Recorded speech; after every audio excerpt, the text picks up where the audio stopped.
All right, let's talk Nebraska Cornhuskers football. It's been a solid offseason for Nebraska as we come into a massive year for Matt Rhule and this entire Cornhuskers program. They are going to go as good as they are in a lot of positions. As far as the quarterback position, Dylan Railola will take them, and to that end, they've got great news when it comes to the quarterback based on some recent Matt Rhule's comments that kind of highlights the mindset, mentality, and leadership capabilities of their young gunslinger. We'll get into all that in just 1 second, but first, I'm Nick. That is Andrew, and this is Saturday Morning Inspection.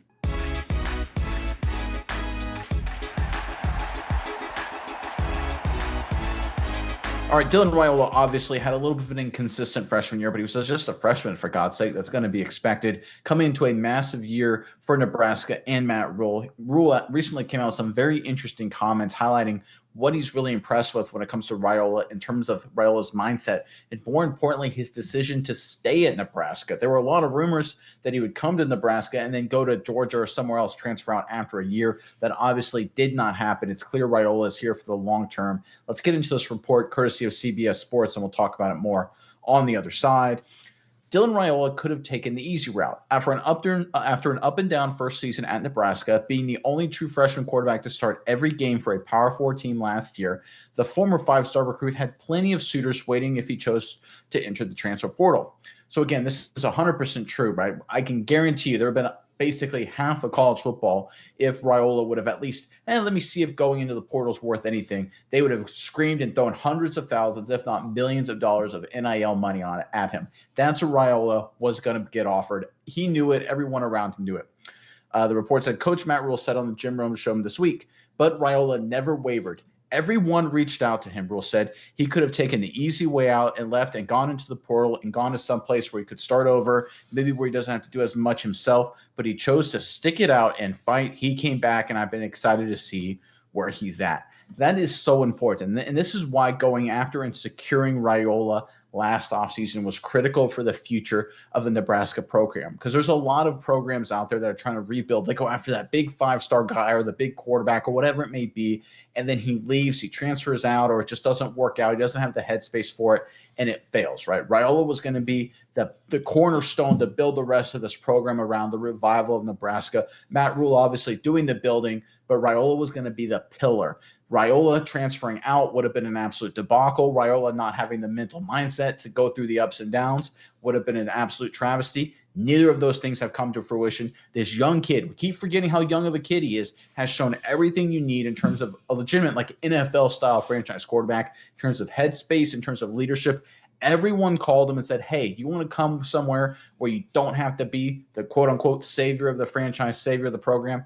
Come to program X. Come to, I'm going to name some schools here. I'm not saying these all were involved, but just to give you some, come to Georgia, come to Miami, come to Oklahoma. We'll give you a great opportunity to play with a great supporting cast, and you don't have to worry about all the issues of rebuilding a program up in Nebraska. That's what was facing Raiola every single day, along with hundreds of thousands, if not millions of NIL dollars.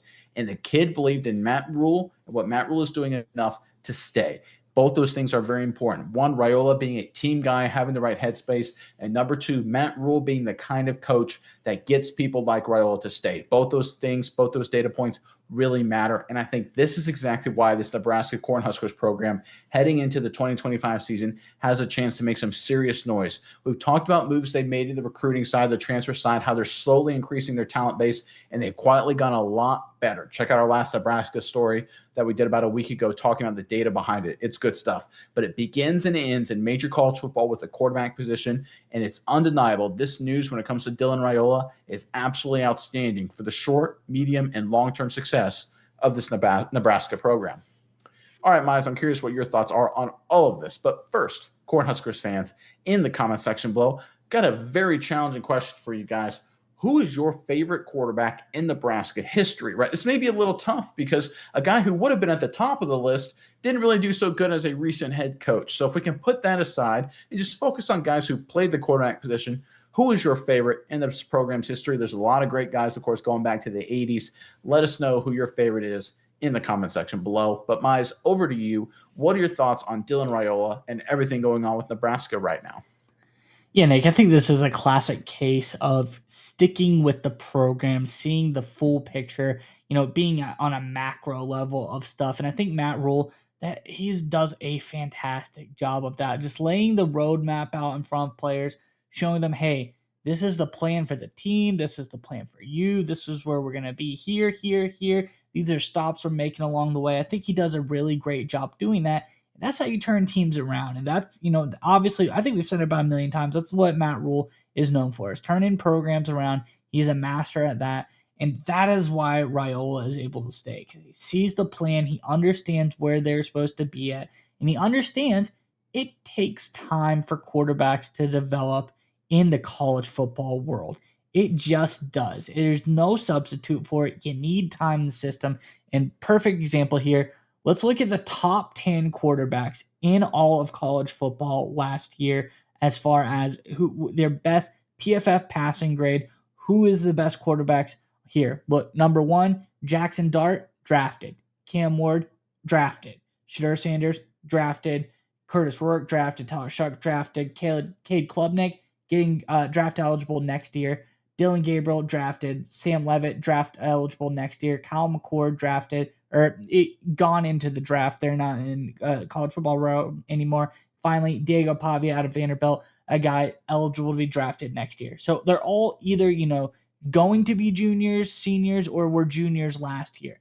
It took time for these guys to develop. It took time for them to become the top quarterbacks in all of college football. And I think we're already seeing really great improvement out of Dylan Railola. He shows the matureness. He shows the ability to want to stay at Nebraska. I think that's a big thing here. And I think this is a huge win for Nebraska. It's like you said, we talked about in our other video, just the improvements for Nebraska, how they're getting better. But you look at Dylan Raiola, I just think this speaks volumes. There's something special going on here. Everybody understands the assignment. Everybody understands this wasn't the year Nebraska was supposed to go win the national championship. Dylan Raiola first year, they're working on getting better. They're working on improvement. There's a roadmap in place for what they're supposed to do. That's been Matt Rhule's plan this whole time. And I think we're early on. We're seeing great stuff. The fact that he did, there's a lot of temptation out there, a lot of money flying around. Nebraska is not necessarily a school throwing around as much money as teams like Texas, Oregon, whoever the case may be. But they have a plan, and Dylan Railola is willing to stick with that. I think that speaks a lot about the direction that this program is going to be able to go to in the coming years. It's important to understand, you kind of highlighted it there with your comments, that all of these great quarterbacks, especially if you go back to yesteryear, it takes time. If you look at the Manning brothers, great example of this, we're talking college football royalty. Peyton Manning, his first season as a starter at Tennessee, freshman year, right? He only threw 144 passes in 11 games. They basically told him to hand the ball off his freshman season. Did very, very little. You go back to Eli Manning, he basically didn't play his freshman season. Both of those guys, great pedigree, very experienced, elite recruits. They were told basically, hey, hand the ball off the entire season. Trevor Lawrence didn't start day one for the Clemson Tigers. He obviously had a phenomenal career. He would do amazing things, but that was a national championship stacked roster, perfect infrastructure, and even he didn't have to be a day one starter, right? Caleb Williams, of course, at the time with Oklahoma, then played later with the USC Trojans, now in the National Football League. Again, good infrastructure in Oklahoma, great physical tools. Even he wasn't asked to be a day one starter. It is hard, guys. It is hard to go into a program, even if you have great infrastructure. Nebraska, trending in the right direction, undeniably so, still, and certainly did not last year, have an ideal offensive structure around Raiola, and he found a way to persevere. And there is something special about that belief between the young quarterback and the head coach, getting both these guys on the same page, saying, listen, man, we're in this together. I'm going to sink or swim because of you. And the other guy's like, well, I'm going to sink or swim because of you. Like, we're either going to do special things or we're going to go down together. And when you have that clarity of purpose, that clarity of vision, and everyone's aligned, special things can happen. In today's modern college football world, we have this sort of, it's even worse than the NFL, where people leave after 3, 4, 5 years, because even in the NFL, quarterbacks, at least quality ones, generally don't jump around that much, right? Because they're so valuable. But in today's college football world, quarterbacks transfer all the time. Backups transfer, starters transfer. There's so much movement. There's so much volatility. One of the best programs in the country, Oregon, is going to have its third starting quarterback in 3 years, and no one seems to even really care. What we're seeing with Nebraska is a very old school approach. It's, hey, listen, quarterback, coach, tied at the hip, long-term, 3-4 years together. Let's go win a championship. That's how it used to be. A coach would find a 5-star recruit coming out of high school, come here, come to my program. We'll train together. We'll work together. We'll build the program around you. And when you leave as a junior or senior, we'll be great. We'll win titles. We'll build champions, and we'll do it together. It won't be an overnight thing. It'll take time. And that's exactly what had happened for the majority of the college football history, right? It's usually how it went down. That happened with Peyton Manning, that happened with Eli Manning, that happened with dozens, hundreds of other star quarterbacks. In the recent college football landscape, that has kind of changed, and I think we're seeing sort of a callback to a different era here. It doesn't mean it won't be successful. I think the fact that they're not using the transfer portal, at least in terms of their approach here at the quarterback position, allows them to build that long-term relationship, allows to get buy-in player to coach. And when you have the quarterback bought into the coach, that trickles down to the rest of the roster. This was the biggest bet and the biggest move. We talked about it, of course, going back to last offseason. Getting Dylan Railola was a transition to this Nebraska program and an absolute paradigm shift. And we're seeing the results of what Rhule has done after bringing Raiola into the program and what this young kid has done in terms of the context of the program and sticking with it. This is incredibly important. This is outstanding news. It doesn't sound like much. You read the headline, read the report, and you're just like, yeah, that's kind of nice. This means a lot, folks, both for this season and for years to come. And if, and I think likely when, Nebraska returns to being a top 10, top 15 program, people will look at Dylan Raiola's decision to stay after an up and down freshman year and say, that was a turning point right there.